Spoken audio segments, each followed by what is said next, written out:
welcome to my video. Today we're going to be discussing the vote of no confidence against President Bartomeu, some new information on why Barca couldn't buy and sell certain players, and all the latest results on the international matches that feature Barca players.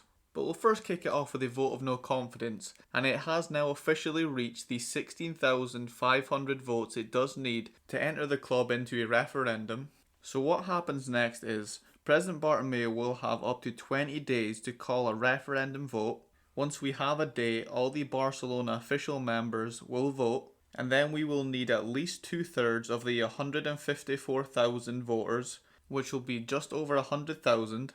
Then if the referendum vote is successful, the presidential election will begin immediately and President Bartomeu will be removed. But if the vote is unsuccessful, then we will have to wait until the end of March until President Bartomeu does call the presidential elections. But my fingers will be crossed that the vote will be successful and we do get rid of Bartomeu as soon as possible, because he has been dragging this club down for far too long. He'll probably go down as the worst Barca president in history, just for how badly he's run this club and how unhappy he's made the fans, the players, the financial situation he's put us in.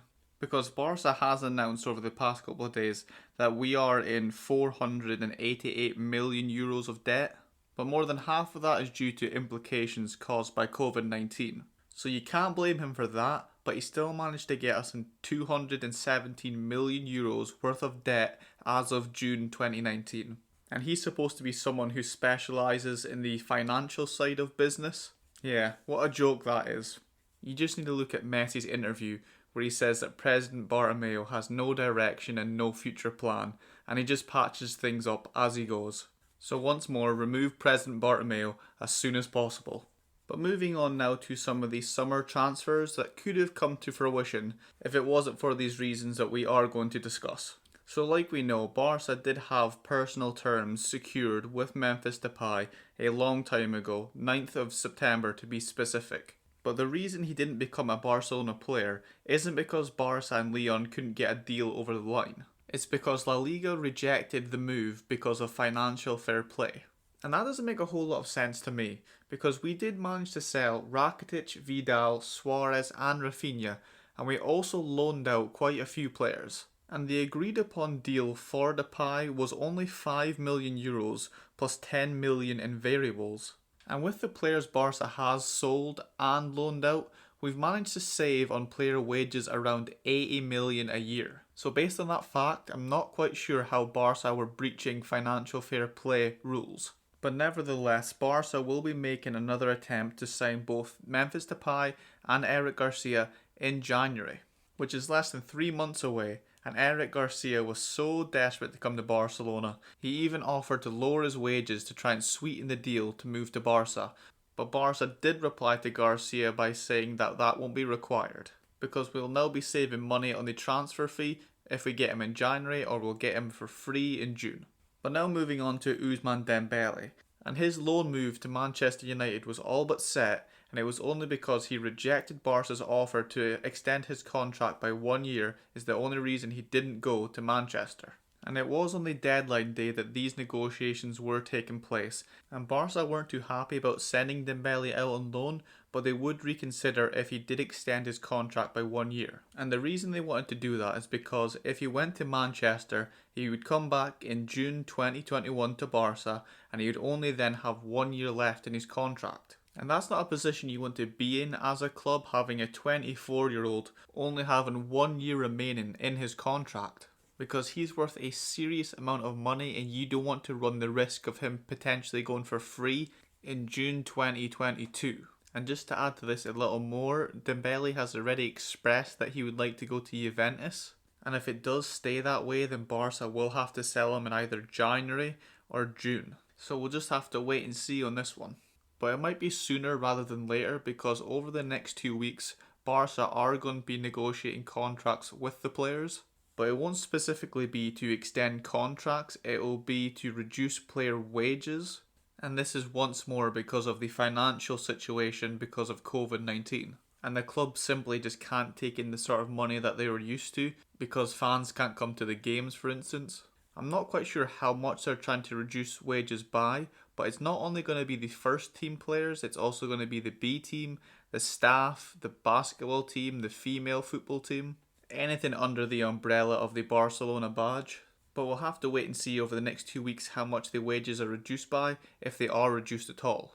But now we'll be discussing the international games that have Barcelona players featured in them. So first off, we had Denmark, the home side, versus the Faroe Islands. And Denmark, of course, has Martin Braithwaite. Braithwaite did indeed play the whole game, and Denmark did beat the Faroe Islands 4-0. Braithwaite himself didn't get on the score sheet, but he did get an assist on the night. It was an international friendly like all the games tonight, so it wasn't too important that he didn't score. We also had Portugal versus Spain tonight, Portugal being the home side. This game did end in a 0-0 draw, and we had Trincão playing 79 minutes for Portugal. And for Spain, we had Sergio Roberto playing the whole game at right back, and Sergio Busquets played the first 61 minutes. There was one player who was notably not playing in this game, and that was Ansu Fati. And it does make you wonder, if he was playing, would it end in a 0-0 draw? My guess would be no. But elsewhere in Europe, we did have the Netherlands versus Mexico. The Netherlands being the home side, and this game did end up 1-0 for Mexico. But there wasn't actually a Barcelona player playing in this game. He was on the bench though. And I wouldn't have brought this game up if it wasn't for the comments after the game, because the Dutch manager Frank de Boer did speak out about Frankie de Jong and why he stayed on the bench throughout the game. And he did say that Frankie de Jong did have minor discomfort and he was an injury risk. So let's hope that nothing comes of this and it's nothing serious, and Frankie de Jong is A-OK for the match in 2 weeks against Getafe. And the last game that we are going to discuss in this video was a very high scoring one, more goals than the other three combined. And it was France versus Ukraine, and France were the home side, winning 7-1. And featured in this game we had Longley at centre back playing the whole game, and we had Griezmann coming on as a sub on the 59th minute, and Griezmann did get on the score sheet, scoring the 8th goal of the game on the 89th minute. And his goal was what made it 7-1 in the end. So a great result for France, even though it was only a friendly, winning 7-1 is very impressive. Lastly, I quickly want to show you the squad numbers for the 2021 season for Barcelona.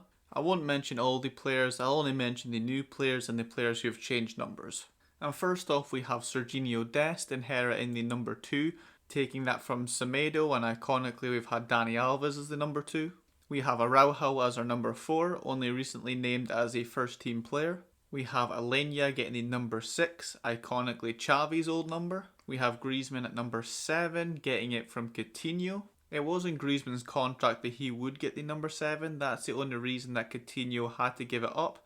But famously we have had David Villa at number 7, my personal favourite player. The number 8 has been given to Pjanic, Iniesta's old number.